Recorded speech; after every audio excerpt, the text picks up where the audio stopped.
Welcome to Modelesque Mindset. Now, while we do have an entire subsection called Modelesque Mindset with a few more sections, this is the general overall idea of things that I definitely want you to think about constantly in your modeling journey. These are things that are going to help you get through the industry. A is for always ready. You want to stay ready to stay booked. If you get up in the morning, even if you have the day off, I would look like I do to the right, where I have taken a shower, I have pulled my hair back into a basic hairstyle, I have done my skincare. I do not have any makeup on. If you want to put a little makeup on, you could, but I don't like to because I just don't want to do it. And this way, if I got called for a last minute casting or last minute booking, it would take me a few minutes to add whatever makeup I need or put on an outfit. I'd be ready to leave the house within 5 to 10 minutes. And I have gotten a lot of bookings because my agents know that I am ready and that I am available and they can call me at any time. If another model cancels, gets in a car wreck, or there's a last minute job where they forgot to book a model, I can get there and make money that day, but also even create a new relationship with a client that I may have never gotten the chance at a casting for. But now that they need somebody reliable in this last minute situation, I get to go and I get to prove to them how amazing I am. And then I've gained a new client that I would have never had. So I do suggest staying ready. Some things you can do to stay ready are getting up in the morning and getting ready, keeping your phone charged and the ringer on so you could hear it if you do get a last minute casting. Typically, they're wanting you to leave the house within 15 minutes at most. They need you to get to that casting or job in half an hour tops. So you keep that phone charged and on ring to make sure you don't miss anything. Answer agents immediately. Maybe have a loud ringtone for your agents. I will keep my phone on ring, but I know all my ringtones, so I don't have to check my phone every time it makes a noise. But my agents' email, text message, and phone calls all have a special ringtone that is very loud and very obnoxious. So I know, wait, I got to get to the phone now because that could be somebody who needs an answer right now, time sensitive. Also, keeping your book charged and knowing where it is. If it is a digital book, if it's a printed book, at least knowing where it is. Restocking your cards before you run out. Don't wait until you get down to 2 or 1. If you get down to like 10 or 5, you should be restocking those cards. And keep up with your body maintenance. So that's things like your hair, making sure it looks healthy, your skin, your nails, your toenails, making sure your skin from head to toe is lotioned and doesn't have like dry patches and things like that. B is for book the room. Room, every time, every single room you go into, whether it's a casting, a booking, a fitting, a job, anything, you are most likely in front of a client and you are potentially booking more jobs in the future. Even when you're doing a job, the feelings you are giving them, the results you are giving them is going to affect their next time, whether they even call you in for a casting, whether they make you go straight to the callback, whether they just book you automatically in direct bookings, or whether they don't use you at all. So remember, all of these rooms you're in, even when you're visiting the agency, there may be clients who are in there. Also, those agents are learning more about you every time you're there, and they're seeing your face, so they are going to remember you more when they are submitting that day. Even when you're going out in public in the city, there can be people walking around, photographers, designers who may want to book you as a model. Now, you have to be careful and make sure you vet them somehow and make sure they're not creepy. But you can at least tell them your agency name, and they can contact the agency and try and book you. And usually, if they're a creep, by using the agency's name, the creep will know that they can't be creepy and they'll go away.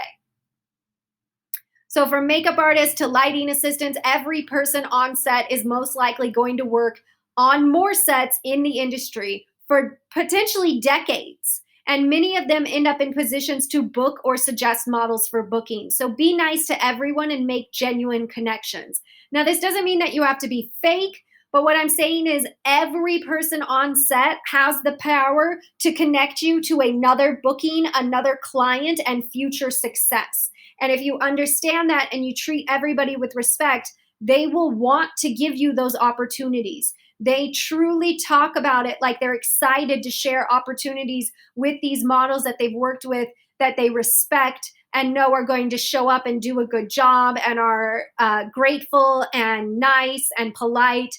So having a good attitude and being nice to everybody can help you for years to come in your career. C is for making conscious choices. Make a conscious choice in your life and in your career. So these are things like how you carry yourself at castings and bookings, what you decide to post and repost on social media, if you decide to get tattoos or piercings. No matter what you're doing, you want to make conscious choices in every aspect of your life because it is going to affect your bookings. If you make them consciously, you can avoid the regret. So if you get a bunch of tattoos, you are going to lose clients. There are going to be clients who don't want to cover it up with makeup, who don't want to deal with it, and they just don't want to book you. But if you consciously made that choice, then you will know that that is the trade-off and it's okay and you won't be mad about it. But if you don't think about it and then you get those tattoos and then you lose all the clients that you've always wanted to work for, you might have some regrets. And this goes for piercings, this goes for cutting and coloring your hair, this goes for what city you choose to live in, this goes for everything that you do in your life.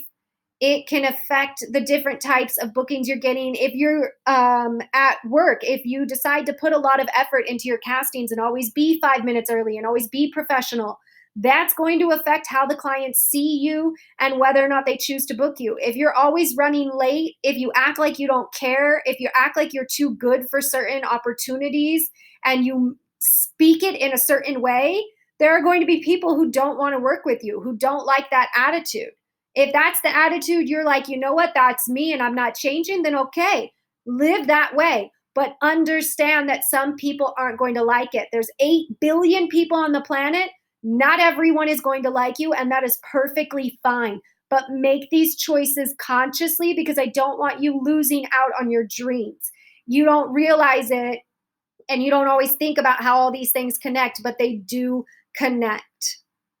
Don't compare. You have no competition.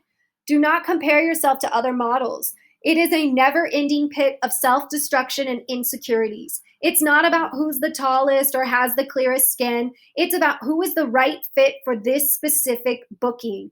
Even when you're not the one who gets booked, it doesn't mean you did anything wrong or need to change anything about yourself. These are all things that I have literally been told to my face by clients with or without an agency. And some of these things were said to me by agents, even when I was working. I had one agent who was like the biggest fucking bully, and she wasn't even my agent. I dropped her, but I had other agents in the building in a different division. So I would be in the building frequently. And this agent would constantly go out of her way to tell me that I was fat and she didn't think I was a model. And it's like, I don't fucking care what you think. You're not even my agent. And that's how insecure some of these agents and clients are. They are human beings who are put in the positions of power, and sometimes they're shitty human beings. Sometimes they're insecure human beings. And insecure, miserable people project their bullshit onto others. They like to spread misery. The fact that that agent didn't even rep me, but constantly wanted to tell me that I was too fat, even when I was booking without her and making money, it's obvious that she was jealous of the fact that I could work without her. She was mad of the fact that I didn't crumble when she told me I was fat. Like, she didn't have the power over me, and that affected her. So she constantly was attacking me.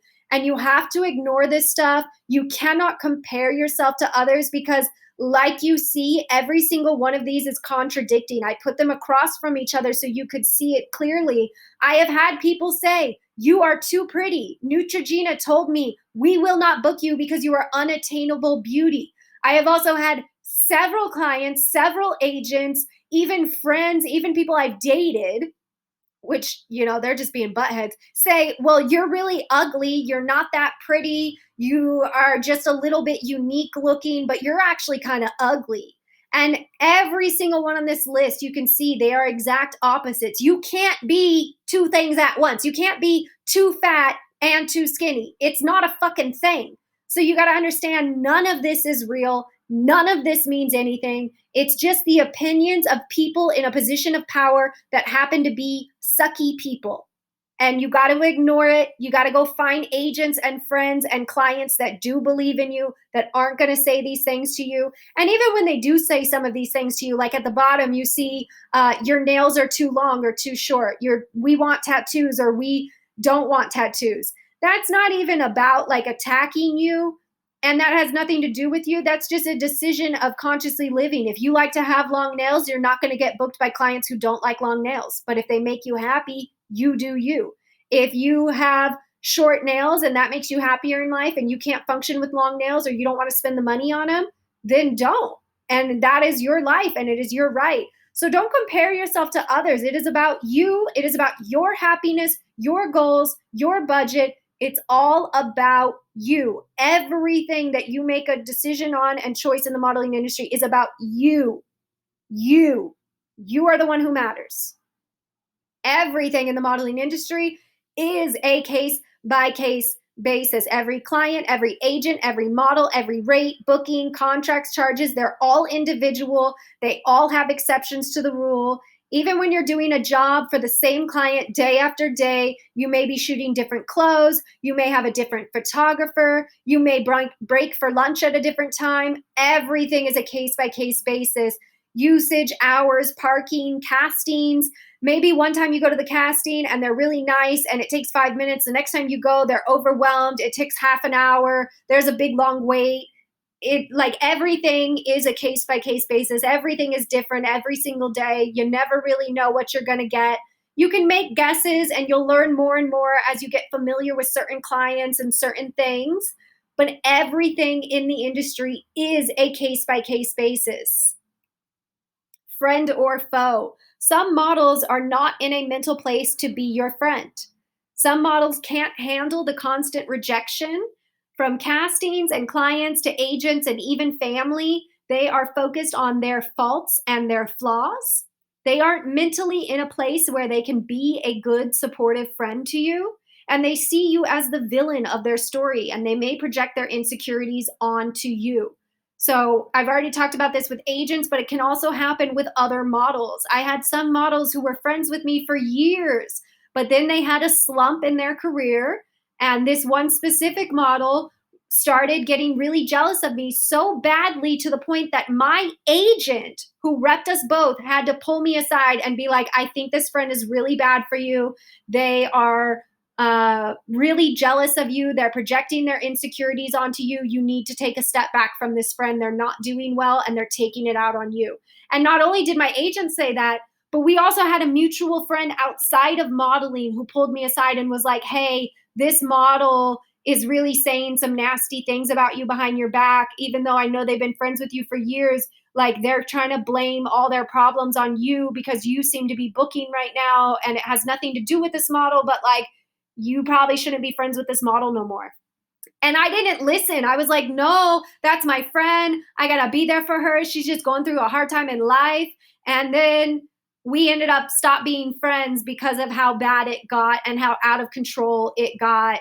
And I've had even some other models try and take jobs from me. I had this one model who went and told a bunch of clients that I was anorexic and that because of my anorexia, they shouldn't hire me and should hire her instead. And I found out because luckily these clients cared about me enough that they came to me. And at first they were like, oh my God, are you anorexic? Can we help you? What do you need? We're here for you. And then when they found out I wasn't anorexic, they were like, oh my God, we just cared about your health, but we can't believe this model even made up these lies. Like, we didn't listen to her about not booking you, but we were worried about you. And this model thought it was going to make me lose my clients. And this model to my face acted like they were my friend. So I just wanted you to warn you about these things. They happen. It doesn't mean that either of those models are bad people. I don't have any hate towards either one or any of the other ones who have done stuff like that to me in the industry, but it's happened so many times that I have more than just those two stories. And almost every model I know has a story of someone being jealous of them and trying to screw with their modeling work.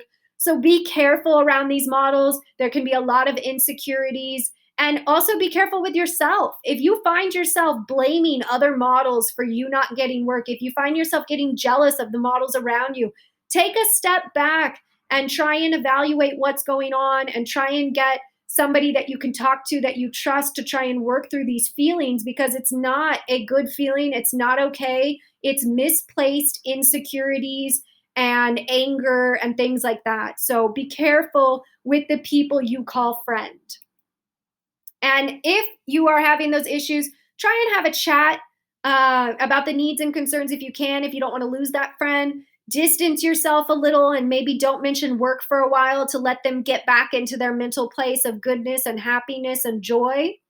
Or remove them from your life. If they can't get any better right now, you need to remove them, because you don't deserve to suffer in your life just because they're not in a mental place to be your friend right now. It is not your job to fix them. You can point them to the way of help. You can try and be supportive from a distance, but don't keep them close enough to cause you pain in your life. And ignore any outburst. Understand that that is their insecurities and not themselves talking. They're going through something. You can be compassionate and you can just say, something nice back, or kind of ignore it in a nicer way. Don't like ghost them completely unless you got to. Make it fit for you. Goals, setting goals in your modeling career. You should have goals, but also you got to understand the modeling industry before you can set these goals. You want to talk with other models, understand and expand your idea of success in modeling. Before you join the industry, you may think New York Fashion Week is the epitome of becoming a model, and that's the greatest moment of any model's career. And there are actually a lot of models who hate Fashion Week and don't even do it. And they make plenty of money per year. There were many years where I didn't do any fashion weeks and I was still making enough money to make myself happy and pay all my bills and do all my stuff. Success is not always what you think it is. Make sure you are really learning about the different types of modeling and what's out there. And also think of it more as a marathon and less as a sprint. You don't have to achieve everything overnight.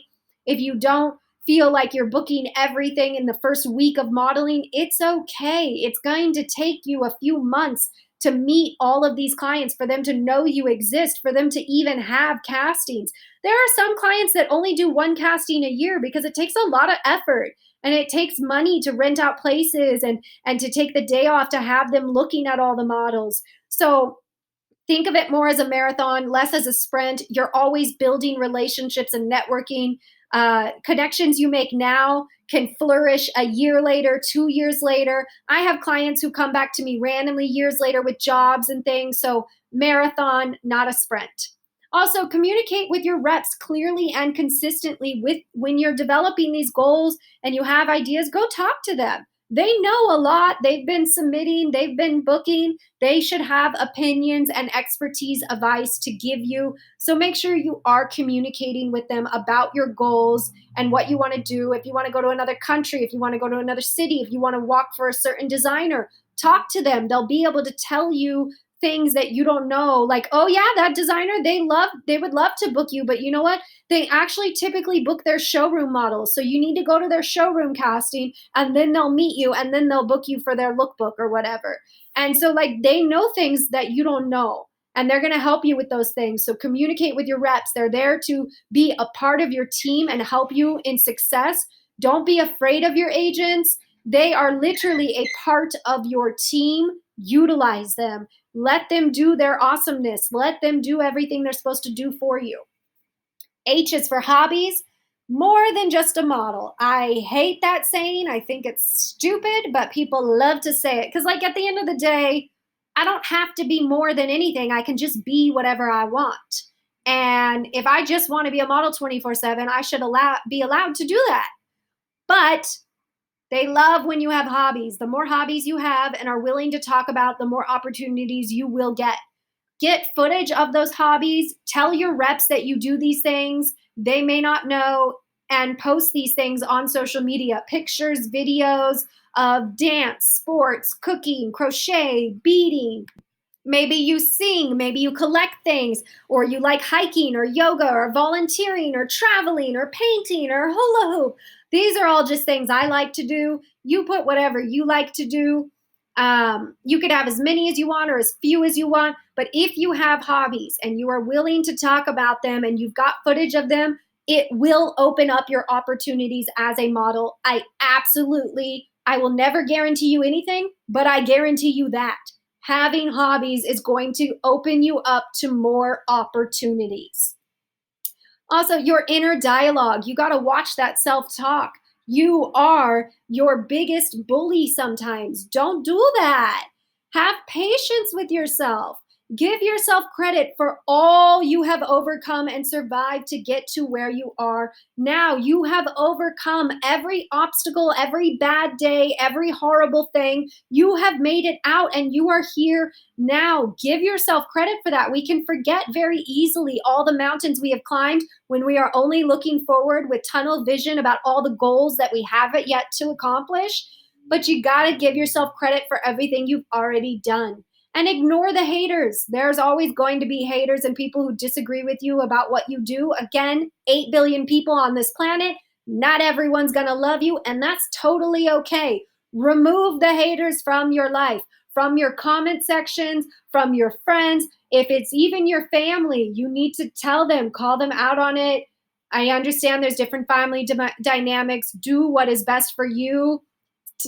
Baby steps. If you're financially dependent on the family at the moment, that's a little bit harder. But do your best to remove the haters as much as possible, little by little, and your life will get better. How much could you accomplish in life if you became your biggest supporter and cheerleader? If you loved the living daylights out of yourself every day in every way, what could you accomplish? What amazing things could you do if you just woke up every day loving the living daylights out of yourself? Even when you think you suck, even when you think you're lazy or you think you're ugly, love the living daylights out of yourself and be your biggest supporter every day. Because even when you are doing things you don't like, you're getting up. You're trying to do better. Try this second. You can literally decide to change your life this second. Yes, there are things that are stuck inside you, like habits, and you've got to work every single day to get rid of those habits. There's also programming that's been put into you by society, by your parents, by your friends, by your religion, by whatever. And you've got to get rid of the stuff that doesn't fit for you, that doesn't resonate for you. And that's going to take time. For years, you have been believing these things of negativity about yourself, about your abilities, about your skills, about your beauty. And you're going to have to shed all of that. And it is going to take time. And yes, it is probably going to be painful, but you got to do it because it is way worse staying in that negative place. You are doing the best you can with what you have, your time, your money, your mental energy, your physical energy. Remind yourself of that and always just know that you can get to where you want. You are out here trying. You are out here facing your fears. You have survived everything that has ever tried to tear you down. Please, I beg of you, love the living daylights out of yourself. It will be the best thing you've ever done for yourself. It will help you every day in this industry. I have met so many people who are like, wow, Coco, you really just like yourself. You really just love yourself. It makes it so fun to be around you because I naturally want to support those around me. I want to spread the joy. My cup is full, so I can spread. I can have that overfill going into my friends, into my coworkers, into my people, into my team, because I have a full cup. So if you work on filling your cup with love and joy for yourself, you can then spread it to everyone around you, and your life will become amazing. And I can't guarantee it, but I think you will have more success and happiness in your life if you love the living daylights out of yourself. And that's everything to get you started on the Modelesque mindset to help you get through this industry and through the rejections and all of the chaos. If you have any questions or want me to elaborate on anything, please comment below. As always, I would love to hear if any of this is working for you, if any of this connected for you, if any of this is making a difference in your life, in your career. Please let me know through email or through social media using the hashtag Modelesque Mindset so I can find it. And if you would like to book a one-on-one, the link is provided.